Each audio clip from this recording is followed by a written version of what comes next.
মহাদেব ও কালীর নৃত্যের লড়াই। সৃষ্টির আদিকাল থেকে মহাদেব এবং মহাশক্তি একে অপরের পরিপূরক। শিব যদি হন পরমাত্মা, তবে কালী হলেন তার প্রাণ শক্তি। কিন্তু একবার এমন এক সময় এসেছিল যখন এই দুই মহাশক্তির মধ্যে শ্রেষ্ঠত্বের এক অদ্ভুত লড়াই শুরু হয়েছিল। কোনো রক্তক্ষয়ী যুদ্ধ নয়, বরং এক অলৌকিক নৃত্যের লড়াই, যে লড়াইয়ের কম্পনে কেঁপে উঠেছিল স্বর্গ, মর্ত্য, পাতাল। কেন শুরু হয়েছিল এই প্রতিযোগিতা? কেনই বা অজেয় দেবী কালী শেষ পর্যন্ত পরাজয় স্বীকার করেছিলেন? আজ আমরা জানব চিদাম্বরমের সেই রহস্যময় কাহিনী। দক্ষিণ ভারতের গভীর অরণ্য তিল্লাই বন। এই বন ছিল দেবী কালীর বিচরণ ক্ষেত্র। অসুর দমনের পর দেবী যখন অত্যন্ত ক্রোধোন্মত্ত অবস্থায় ছিলেন, তিনি এই বনে আশ্রয় নিয়েছিলেন তিল্লাই কালী রূপে। তার তেজে সেই বনে সূর্যরশ্মি পৌঁছাতে ভয় পেত। বনের প্রতিটি গাছ, প্রতিটি পাথর দেবীর শক্তির সাক্ষ্য দিচ্ছিল। কিন্তু সমস্যা দেখা দিল তখন, যখন দেবর্ষি নারদ মহাদেবকে জানালেন যে তিল্লাই বনের সেই ভয়ঙ্করী রূপ শান্ত না হলে জগৎ ধ্বংস হয়ে যাবে। তিল্লাই বনের ঋষিরাও দেবীর এই প্রলয়ঙ্করী রূপ দেখে ভীত ছিলেন।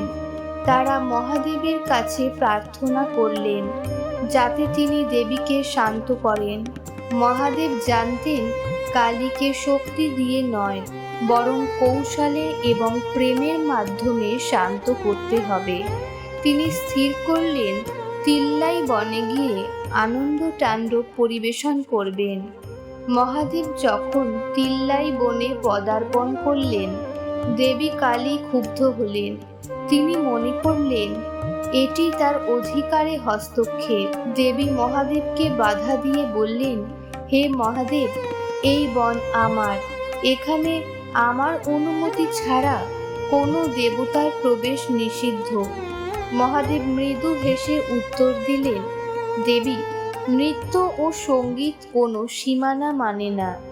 আমি এখানে কোনো যুদ্ধ করতে আসিনি, এসেছি আমার নৃত্যের অর্ঘ্য দিতে। কিন্তু দেবী কালী তখন অজেয় অহংকারে পূর্ণ, যা আসলে ছিল একটি লীলা।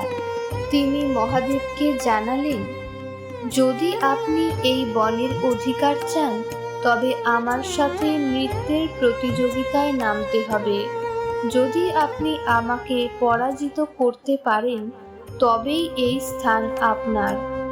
মহাদেব সানন্দে সেই প্রস্তাব গ্রহণ করলেন। এই অভূতপূর্ব লড়াইয়ের খবর ছড়িয়ে পড়ল ব্রহ্মাণ্ডের কোণে কোণে। ব্রহ্মা, বিষ্ণু, ইন্দ্র এবং ৩৩ কোটি দেবতা হিমালয় থেকে তিল্লাই বনে নেমে এলেন। স্বয়ং শ্রী বিষ্ণু এবং ব্রহ্মা এই প্রতিযোগিতার বিচারক হিসেবে নিযুক্ত হলেন। নন্দী, ভৃঙ্গি এবং শিবের অনুচররা বাদ্যযন্ত্র নিয়ে প্রস্তুত হলেন। আকাশ মেঘাচ্ছন্ন হলো, কিন্তু বৃষ্টি নয়, পুষ্প বৃষ্টির প্রতীক্ষায় ছিল দেবতারা। প্রতিযোগিতা শুরু হলো। একদিকে দেবাদিদেব নটরাজ মহাদেব, আর অন্যদিকে আদিশক্তি মহাকালী। প্রথম পর্যায়ে শিব যখন ডমরু বাজিয়ে নৃত্যের মুদ্রা শুরু করলেন, কালী তার নূপুরের নিক্কণে তার জবাব দিলেন। শিবের প্রতিটি মুদ্রাকে কালীর অবলীলায় নকল করে দেখালেন। দ্বিতীয় পর্যায়ে নৃত্যের গতি বাড়তে লাগলো। শিবের জটা যখন উন্মুক্ত হলো, কালীর কেশপাশও আকাশে মেঘের মতো ছড়িয়ে পড়ল। শিবের তাণ্ডবে পৃথিবী থরথর করে কাঁপতে শুরু করলো, আর কালীর নৃত্যে সমুদ্রের ঢেউ উত্তাল হলো। বিষ্ণু বুঝতে পারলেন এই দুই শক্তি একে অপরের সমান, কেউ কাউকে হারানো সম্ভব নয়। কিন্তু যদি কেউ না হারে, তবে মহাবিশ্বের ভারসাম্য ফিরবে না। নাচতে নাচতে একসময় শিবের কানের কুণ্ডল মাটিতে পড়ে গেল, কিন্তু নৃত্য থামানো নিয়ম বিরুদ্ধ। শিব এক মুহূর্তের জন্য থামলেন না।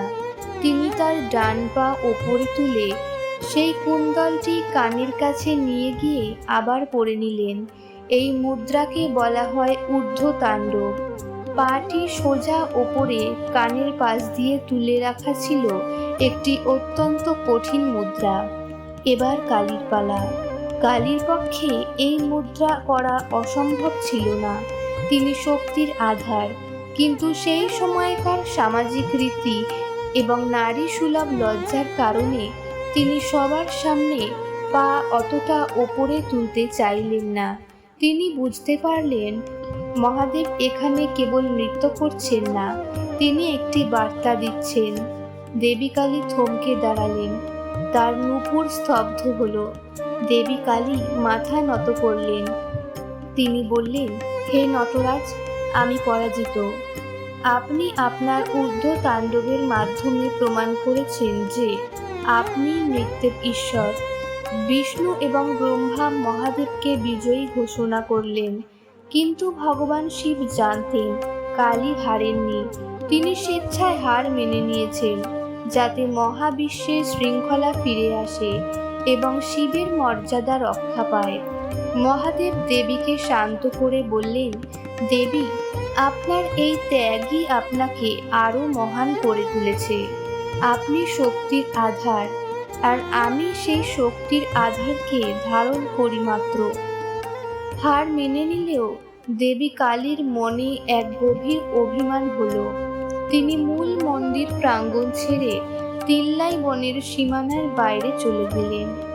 আজও তামিলনাড়ুর চিদাম্বরমে গেলে দেখা যায় মূল নটরাজ মন্দিরে শিবের পূজা হয়, কিন্তু তার থেকে কিছুটা দূরে তিল্লাই কালী মন্দির অবস্থিত।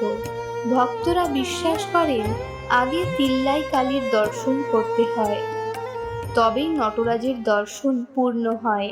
কালীর সেই ক্রোধ শান্ত করার জন্য আজও সেখানে দেবীর শান্ত রূপের পূজা করা হয়।